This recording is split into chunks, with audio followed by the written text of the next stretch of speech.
പ്രശാന്തേട്ട, greater Israel, അതായത് ബൈബിളുമായും രാഷ്ട്രീയപരവുമായും ഒക്കെ ബന്ധപ്പെട്ട് കിടക്കുന്ന ഒരു വാക്കാണ്. പണ്ട് തൊട്ടേ കാലങ്ങളായി അത് കേൾക്കുന്ന ഒന്നാണ്. അമേരിക്ക അവരുടെ ആധിപത്യം ഈ മിഡിൽ ഈസ്റ്റിലേക്ക് വളർത്തുന്നതിൻ്റെ ഭാഗമാണിതെന്നും കേൾക്കാറുണ്ട്. എന്താണ് വീണ്ടും അമേരിക്ക അത് പറയുന്നു ഗ്രേറ്റർ ഇസ്രായേൽ എന്ന്?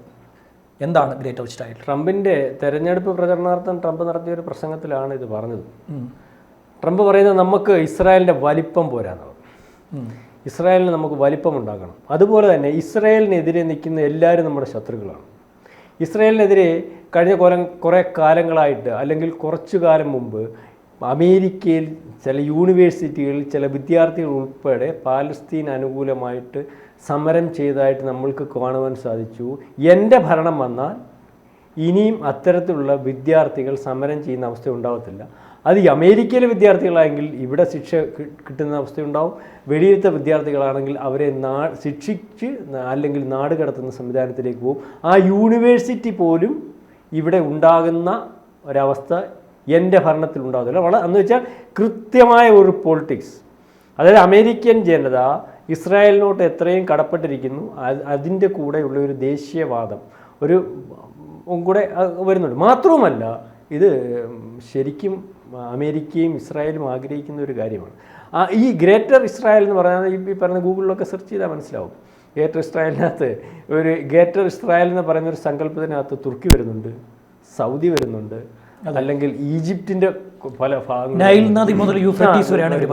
അപ്പം അത് വളരെ വല്ലാത്തൊരു പ്രശ്നം. ഈ ഇസ്രായേൽ നമ്മൾ പറയും യുദ്ധം കൊണ്ട് ബാക്കിയുള്ള രാജ്യങ്ങളെല്ലാം നശിക്കുമ്പം ഇസ്രായേൽ എന്ന് പറഞ്ഞാൽ വളരെ ചെറിയൊരു രാജ്യമാണല്ലോ. ഇസ്രായേൽ യുദ്ധം കൊണ്ടാണ് അവരുടെ വലിപ്പം വർദ്ധിപ്പിച്ചുകൊണ്ടിരിക്കുന്നത് ഓരോ യുദ്ധം കഴിയുമ്പോഴും. അതുകൊണ്ട് തന്നെയാണ് ഖത്തർ ഉൾപ്പെടെ, ഖത്തറിൻ്റെ പല ഭാഗങ്ങളും ഇസ്രായേലിൻ്റെ നിയന്ത്രണത്തിലുണ്ട്. ഈ തുർക്കിയുടെ പല മലമ്പ്രദേശങ്ങളിൽ ഇസ്രായേലിൻ്റെ എഴുത്തുണ്ട്. ഈജിപ്തിൻ്റെ ഈ സൂയസ് കനാലിൻ്റെ ഭാഗം ഇവർക്ക് നിയന്ത്രണത്തിലുണ്ട്. അപ്പോൾ ഈജിപ്തിയോടൊക്കെ ഇപ്പോൾ സൗഹൃദമായതുകൊണ്ടാണ്. അപ്പം നമ്മളീ പറയുന്നത് എന്നും സായിപ്പന്മാർ ഉദ്ദേശിക്കുന്ന അല്ലെങ്കിൽ സായിപ്പന്മാർ ലക്ഷ്യം വെച്ചിട്ടുള്ള ഒരു സ്ഥലമാണ് സൂയസ് കനാൽ എന്ന് പറയുന്നത്. അറിയാമല്ലോ, യൂറോപ്യൻ വ്യാപാര ബന്ധത്തിന് ഏറ്റവും അത് നിർമ്മിക്കപ്പെട്ടതാണ്, ആർട്ടിഫിഷ്യൽ സാധനമാണ്. അപ്പം അതിനകത്തുനിന്ന് അത് ഈജിപ്തിൻ്റെ കയ്യിലായി ഇപ്പോൾ ഇരിക്കുന്നത്. ഈജിപ്തിന് ഏതാണ്ട് 25,000 കപ്പൽ ഒരു കൊല്ലം പോകുന്ന ഇപ്പോഴത്തെ കണക്ക്. കോടാനുകോടി രൂപ വരുമാനമുണ്ട് ഈ സൂയസ് കനാൽ കൊണ്ട്. ഈജിപ്തിൻ്റെ മേൽനോട്ടത്തിൽ അതാണ് ഇപ്പോൾ പോകുന്നത്. മാത്രമല്ല, നാളെ കാലത്ത് ഈ ഈജിപ്റ്റ് ഏതെങ്കിലും ഒരു ഈ പറയുന്നത് പോലെ ഇസ്ലാമിസ്റ്റുകളുടെ കയ്യിലോട്ട് ഭരണം വരുന്ന ഒരവസ്ഥ വന്നാൽ സായിപ്പന്മാരുടെ ഇഷ്ടത്തിനും അല്ലെങ്കിൽ അവരുടെ നിയന്ത്രണത്തിനും യൂറോപ്യൻസിൻ്റെ നിയന്ത്രണത്തിനും നിൽക്കാതെ വരുമോ എന്നൊരാശങ്ക വളരെ കാലം മുമ്പേ അവർക്കുണ്ട്. സൂയസ് കനാലിൻ്റെ നിയന്ത്രണം ഈ അമേരിക്ക പോലെയും അല്ലെ ഇസ്രായേൽ പോലെയും ഉള്ളവരുടെ കയ്യിൽ ഇരിക്കണമെന്നുള്ള ആഗ്രഹം വളരെ കാലം കൊണ്ട് കിടക്കുന്നുണ്ട്. അപ്പോൾ ഇപ്പോൾ ഈജിപ്റ്റുമായിട്ട് ഇസ്രായേലിന് നല്ല ബന്ധവും അല്ലെങ്കിൽ ഈജിപ്റ്റുമായിട്ട് പ്രശ്നമില്ലാതെ വരികയും ഖത്തറുമായിട്ട് അമേരിക്ക ബന്ധപ്പെടുകയും സൗദിയുമായിട്ട് അമേരിക്ക നിൽക്കുകയും ഈ നമ്മുടെ തുർക്കി ഉൾപ്പെടെയുള്ള അമേരിക്കൻ്റെ ഭാഗത്ത് നിൽക്കുകയൊക്കെ ചെയ്യുന്ന ഒരു കാര്യമാണ്. അതുകൊണ്ട് തന്നെയാണ് കഴിഞ്ഞ 13-ാം തീയതി ജയശങ്കർ പറഞ്ഞത് അടുത്ത ഒരു 5 വർഷം ഈ വളരെ നിർണായകമാണ്. ഇതൊക്കെ ഉദ്ദേശം കാരണം ഇതിങ്ങനെ യുദ്ധം കണ്ടിന്യൂ ചെയ്ത് പോവുകയും പശ്ചിമേഷ്യ സ്ഥലങ്ങളിൽ യുദ്ധം കണ്ടിന്യൂ ചെയ്ത് പോവുകയും ഈ ഉദ്ദേശത്തോടു കൂടിയൊക്കെ ഇസ്രായേൽ മുന്നോട്ട് പോവുകയൊക്കെ ചെയ്യുമെങ്കിൽ അവിടെ സ്ഥിരമായിട്ട് സംഘർഷം ഉണ്ടാകാൻ മതി. അതാണ് ഒരു രാജ്യം മാത്രം. ഇതെല്ലാ രാജ്യത്തിനും പേടിയുണ്ട്. അതുകൊണ്ടാണ് ഈ മറ്റ് രാജ്യങ്ങൾ ഇറാൻ്റെ വിഷയം വരുമ്പോൾ സൗദി ഇടപെടാത്തതും ഖത്തർ ഇടപെടാത്തതും ഈജിപ്റ്റ് ഇടപെടാത്തതും ഹമാസിൻ്റെ വിഷയത്തിനകത്ത് ഇടപെടാത്തതും ഒക്കെ കാര്യം ഈ ഒരു ഇടപെടലിൻ്റെ കാരണം പറഞ്ഞു. തുർക്കി ഉൾപ്പെടെയുള്ളവർ ഇടപെടാത്തതിൻ്റെ കാര്യം, ഈ ഒരു ഇടപെടലിൻ്റെ കാര്യം പറഞ്ഞ് ഇസ്രായേൽ കയറി അടിക്കും. അതിന് അമേരിക്കയുടെ പിന്തുണയുണ്ട്. ഇവർക്കൊക്കെ ദീർഘമായിട്ട് ഭയങ്കര ഈ വീക്ഷണവും വളരെ ലക്ഷ്യങ്ങളും ഉള്ളതാണ്. ഈ സൂയസ് കനാൽ ലക്ഷ്യം വെച്ച് അവർ നിൽക്കുന്നത്. ഈജിപ്റ്റ് നാളെ കാലത്തെ എന്തെങ്കിലും ഒരു വിഷയം വെച്ച് ഇസ്രായേലോട്ട് കയറിയും ഇടപെട്ട് ആ പ്രദേശം കയറിയും പിടിക്കും. സൂയസ് കനാൽ അവിടെ കസ്റ്റഡിയിൽ നിന്ന് പോകും. അത് ഉദ്ദേശിക്കുന്ന യൂറോപ്യൻസിൻ്റെ ഉദ്ദേശമാണ്. അമേരിക്കയുടെയും യൂറോപ്യൻ കൺട്രികളുടെയും ഇസ്രായേലിൻ്റെയൊക്കെ മനസ്സിലിരിക്കുന്ന ഒരു കാര്യം. അപ്പം ഇങ്ങനെ ചില കാര്യങ്ങൾ അത് കഴിഞ്ഞ ട്രംപിൻ്റെ ഭരണകാലത്ത് ഈ നെതന്യാഹുവും ട്രംപും തമ്മിലുണ്ടായിരുന്ന ഒരു ദീർഘമായ ബന്ധത്തിനകത്ത് ഇവരുടെ മനസ്സിലിരിക്കുന്ന ഈ പ്ലാൻ കൊണ്ടുപോകണമെന്ന് നടപ്പാക്കണമെന്നൊക്കെ തീരുമാനിച്ചിരിക്കുമ്പോഴാണ് കഴിഞ്ഞ പ്രാവശ്യം ട്രംപ് മാറുന്നത്. ഇസ്ലാമിസ്റ്റുകൾക്ക് സ്വാധീനമുള്ള ഒരു ഭരണകൂടമായിരുന്നല്ലോ ഒരു പരിധിവരെ. വെളിയിൽ പറയാൻ പറ്റത്തില്ലെങ്കിൽ ഇപ്പം അമേരിക്കയിൽ നടന്നുകൊണ്ടിരിക്കുന്നത് ട്രംപിൻ്റെ കൂട്ട് ദേശീയവാദത്തിലുള്ള ഒരു അത്രയും ദേശീയവാദികളെ മറ്റേ ചില താല്പര്യങ്ങളൊക്കെ സംരക്ഷിക്കാൻ പറ്റും. അതുകൊണ്ടാണ് അമേരിക്ക പോലെ ഉൾപ്പെടെ യൂറോപ്യൻ കൺട്രികളിൽ പാലസ്തീൻ അനുകൂലമായ പ്രസ്താവനകളും വിദ്യാർത്ഥി സംഘടന അല്ലെങ്കിൽ പ്രക്ഷോഭങ്ങളും ഒക്കെ രൂപപ്പെടാനും അതിന് വേണ്ട പിന്തുണ കൊടുക്കാനൊക്കെ സാധിച്ചു. അത് അനുവദിക്കത്തില്ല എന്നുള്ള രീതിയിൽ ദേശീയവാദത്തിൽ ഊന്നി തന്നെയാണ് ഇപ്പോൾ ട്രംപ് സംസാരിച്ചിരിക്കുന്നത്. ഇലക്ഷനോടനുബന്ധിച്ച് സംസാരിക്കുന്നു. ട്രംപിൻ്റെ ഇലക്ഷൻ്റെ ഭാഗമായിട്ടുള്ള ഈ സംസാരം നാളെ കാലത്ത് ട്രംപ് അധികാരത്തിൽ വന്നു കഴിഞ്ഞാൽ ഈ നെതന്യാഹു ഈ ട്രംപുമായിട്ടുള്ള ബന്ധം വെച്ചിട്ട് ഗ്രേറ്റർ ഇസ്രായേൽ എന്ന സങ്കല്പവുമായിട്ട് ഇസ്രായേലും അമേരിക്കയും അല്ലെങ്കിൽ സങ്കല്പമായി നിൽക്കുമോ അത് നടപ്പാക്കുമോ? സങ്കല്പമായി നിൽക്കുമോ നടപ്പാ അത് തന്നെയാണ് പറയുന്നത്. അതൊരു സങ്കല്പമല്ല. ഇപ്പം തന്നെ ഞാനീ പറഞ്ഞില്ലേ, ഇപ്പം തന്നെ തുർക്കിയുടെ ഭാഗങ്ങൾ ഇവരുടെ കയ്യിലാണ്. അത് പരസ്യമായിട്ട് ഇവരുടെ നിയന്ത്രണത്തിലാണ് പല ഭാഗങ്ങളും. ഈ ഖത്തറിൻ്റെ പല ഭാഗങ്ങളും ഈ ഇസ്രായേലിൻ്റെ നിയന്ത്രണത്തിൽ. ഇസ്രായേലിൻ്റെ നിയന്ത്രണം നയിക്കുന്ന സ്ഥലങ്ങളുണ്ട്. ഈ പറഞ്ഞ രാജ്യങ്ങളിലെല്ലാം ഇസ്രായേലിൻ്റെ നിയന്ത്രണം നയിക്കുന്ന സ്ഥലമുണ്ട്. അതങ്ങ് സ്ഥാപിച്ചിട്ടില്ലെന്നേ ഉള്ളൂ. അത് സ്ഥാപിക്കാൻ ഒരു കാരണമില്ലാതിരിക്കും അല്ലേ പറയുന്നത്. നീ വെള്ളം കലക്കിയോണ്ടല്ലേ മാനിനെ പിടിച്ചോണ്ട് പോയില്ലേ? താഴേന്ന് താഴേന്ന് വെള്ളം കുടിച്ചോണ്ടിരുന്ന മാന് മേളിൽ നിന്ന് വെള്ളം കുടിച്ചോണ്ടിരുന്ന പുലി ഇതിനെ പിടിക്കാനൊരു കാരണം കണ്ടുപിടിച്ച് എന്താണെന്നറിയോ? നീ എന്തിനാണ് വെള്ളം കലക്കുന്നത്? ഇവിടെ നിന്ന് വെള്ളം കലക്കാൻ താപ്പോട്ടല്ലേ എന്ന് പറഞ്ഞൊരു കാരണം നോക്കിയിരിക്കുക ഇസ്രായേലും അമേരിക്കയൊക്കെ. ഇവരെന്തെങ്കിലും ഒരു വിഷയം വന്നാൽ അവരുടെ മുമ്പിൽ പിടിച്ചിരിക്കാൻ പറ്റത്തില്ല എന്നുള്ള കാര്യം ഇപ്പം ധനുഷനും എനിക്കും ലോകത്തിനും ഒക്കെ അറിയാം. അപ്പം അതിനൊരു കാരണം ഉണ്ടാക്കിയെടുത്ത് ഒരു ഗ്രേറ്റർ ഇസ്രായേൽ പണിയുന്നതിന് വേണ്ടി യൂറോപ്യൻസ്, അതായത് സായിപ്പന്മാർ എന്നെ തീരുമാനിച്ചിരിക്കുന്നത് സൂയസ് കനാലിൽ അവരുടെ അധീനതയിൽ കൊണ്ടുവരണമെന്നവർക്ക് ആഗ്രഹമുണ്ട്. അത്തരത്തിലേക്കൊരു നീക്കം ഞാൻ വന്നാൽ ഉണ്ടാകും എന്ന് പരസ്യമായിട്ട് പറയുന്നതിനകത്ത് അദ്ദേഹത്തിൻ്റെ ഇലക്ഷൻ തന്ത്രവുമായിട്ട് അതിന് ബന്ധമുണ്ട്. അത് നിസ്സാരമായിട്ട് കാണണ്ട. അത് വളരെ ഗൗരവമായിട്ട് ലോകരാജ്യങ്ങൾ കേട്ടിരിക്കുന്നു എന്ന് തന്നെയാണ്.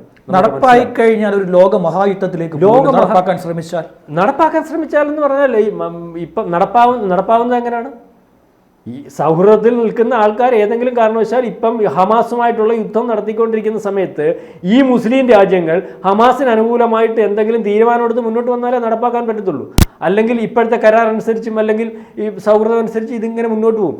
അതിന് കാരണം അവരുണ്ടാക്കാതിരുന്നാലും ഇപ്പം ഇറാൻ കാരണം ഉണ്ടാക്കുന്നത് പോലെ ആവശ്യമില്ലാതെ കയറി ചൊറിയാൻ പോയാൽ അതൊരു കാരണമാക്കി ഈ ചെറിയ രാജ്യത്തെ വലിയതാക്കാൻ വേണ്ടി ശ്രമിച്ചുകൊണ്ടിരിക്കുന്ന ഒരു രാജ്യമാണ് ഇസ്രായേൽ. നമ്മൾ മനസ്സിലാക്കേണ്ട ഒരു കാര്യം, ബാക്കി എല്ലാ രാജ്യങ്ങൾക്കും യുദ്ധം അവരുടെ രാജ്യത്തിന് കോട്ടം ഉണ്ടാക്കുമ്പോൾ ഇസ്രായേലിന് യുദ്ധം ഒരു നേട്ടമായി വരുന്ന കാര്യമാണ് പണ്ടും ഇപ്പോഴും നാളെയും കാണാൻ പോകുന്നത്. കാരണം അവരവരുടെ രാജ്യത്തിൻ്റെ വലിപ്പം കൂട്ടിക്കൊണ്ടേയിരിക്കും. ഇപ്പം തന്നെ ഈ യുദ്ധത്തിന് ശേഷം ഇസ്രായേലിൻ്റെ വലിപ്പം എത്രത്തോളം ആയിട്ടുണ്ടെന്നുള്ള കാര്യം ധനുഷ് ഉദ്ദേശിക്കാറുണ്ട്. എത്രയോ കിലോമീറ്റർ അവർ പാലസ്തീനെ പിടിച്ചെടുത്തു. അവിടെ നിന്നെല്ലാം മാറ്റിയില്ല. ഇതുപോലെ പല മേഖലകളും അവർ പിടിച്ചെടുക്കും. അത് വളരെ കൃത്യമായിട്ട് ഈ രാജ്യങ്ങൾക്ക് കേൾക്കുന്ന പോലുമില്ല. മാത്രമല്ല ഇപ്പോൾ രണ്ടടിച്ചൊരു നമ്മൾ ഫുട്ബോൾ ഗ്രൗണ്ട് പോലെ ഉണ്ടല്ലോ, അങ്ങോട്ട് മാറിക്കോളാൻ പറഞ്ഞിട്ടുണ്ട് ഉള്ള ആളും കൂടെ. അതേ രീതിയിലേക്ക് അതാ ഞാൻ പറഞ്ഞു. ഈ യുദ്ധം കൊണ്ട് അത് ആ ഒരു മനസ്സിലിരിപ്പ് അത് എല്ലാവർക്കും അറിയാവുന്ന കാര്യമാണ്. ഇത് ഞാൻ വന്നാൽ അതിന് വേണ്ട പിന്തുണ കൊടുക്കും, അല്ലെങ്കിൽ അത് വളരെ വിശാലമാക്കുമെന്നാണ് ട്രംപ് പറഞ്ഞത്. അതിന് സാധ്യത വളരെ കൂടുതലാണ്. അതിന് ബാക്കിയുള്ള രാജ്യങ്ങൾ കരുതിയിരിക്കണം, അല്ലെങ്കിൽ അതിനുള്ള അവസരം ബാക്കിയുള്ള മുസ്ലിം രാജ്യങ്ങളും അറേബ്യൻ രാജ്യങ്ങളും. ട്രംപ് പറയുന്ന എല്ലാം നടപ്പാകാറുണ്ടോ? എല്ലാ കാര്യങ്ങളിലും അദ്ദേഹം ഇങ്ങനെ പ്രഖ്യാപനങ്ങൾ നടത്തുന്നതല്ലാതെ എല്ലാ കാര്യങ്ങളും നടപ്പാവാറുണ്ടോ എന്ന് ചോദിച്ചാൽ അദ്ദേഹം കഴിഞ്ഞ 5 കൊല്ലം അദ്ദേഹം പറഞ്ഞ കാര്യങ്ങളൊക്കെ അല്ലേ നടപ്പാം. അമേരിക്ക എന്ന് പറയുന്ന ഒരു രാജ്യത്തിൻ്റെ പ്രത്യേകത എന്ന് പറഞ്ഞാൽ അമേരിക്ക ഭരിക്കുന്നത് ഏത് ഭരണാധികാരിയാണെങ്കിലും ഡീപ് സ്റ്റേറ്റ് എന്ന് പറയുന്ന അവരാണല്ലോ തീരുമാനിക്കുന്നത്. അവർക്ക് ചില ഉദ്ദേശങ്ങളുണ്ട്. ആ ഡീപ് സ്റ്റേറ്റിൻ്റെ ഉദ്ദേശമാണ് ഞാൻ ഈ പറയുന്നത് സൂയസ് കനാൽ. യൂറോപ്യൻസിൻ്റെ ഉദ്ദേശമാണ് സൂയസ് കനാൽ ഇപ്പോൾ ഈജിപ്തിൻ്റെ കയ്യിലാണ്. അല്ലെങ്കിൽ അതിൻ്റെ വരുമാനം ഏതാണ്ട് 6 ലക്ഷം കോടിയോ എങ്ങാണ്ട്, അതെനിക്ക് കറക്റ്റ് പറയാൻ അറിയത്തില്ല, തെറ്റുണ്ടെങ്കിൽ പറയുക. എന്തായാലും 25,000-ത്തിലപ്പുറം കപ്പലുകൾ ഒരു കൊല്ലം സഞ്ചരിക്കുന്ന സ്ഥലമാണ്. അതിൻ്റെ ടോൾ പിരിവ് മൊത്തം ഈജിപ്റ്റാണ് എടുക്കുന്നത്. അപ്പം അതൊരു മുസ്ലിം രാജ്യത്തിൻ്റെ അധീനതയിലാണ് ഇപ്പം നിൽക്കുന്നത്. അത് യൂറോപ്യൻസിന് അന്നും ഇന്നും നാളെ എന്നേ നോട്ടമുള്ളതാണ്. കൊല്ലങ്ങളായിട്ട് നോട്ടമാണ്. നൂറ്റാണ്ടുകൾക്ക് പഴക്കമുള്ളതാണ് സൂയസ് കനാൽ. അപ്പോൾ എന്നേ പഴക്കമുള്ളതാണ്. അപ്പോൾ അത് ഈ പറയുന്നത് പോലെ അത് ഈ ട്രംപിൻ്റെ മാത്രം മനസ്സിലിരിക്കുന്ന ഒരു കാര്യമായിട്ട് ശ്യാം കാണണ്ട. അത് അമേരിക്കയുടെയും യൂറോപ്യൻ കൺട്രികളുടെയും ഇസ്രായേലിൻ്റെയൊക്കെ മനസ്സിൽ വളരെ കാലമായിട്ട് ഇരിക്കുന്നതാണ്. ഇത് ലോകരാജ്യങ്ങളുടെ കൂട്ടായ്മയുടെയും പരസ്പര ധാരണയുടെയും പുറത്ത് ഇപ്പം ഈജിപ്തിൻ്റെ കയ്യിലിരിക്കുന്നു.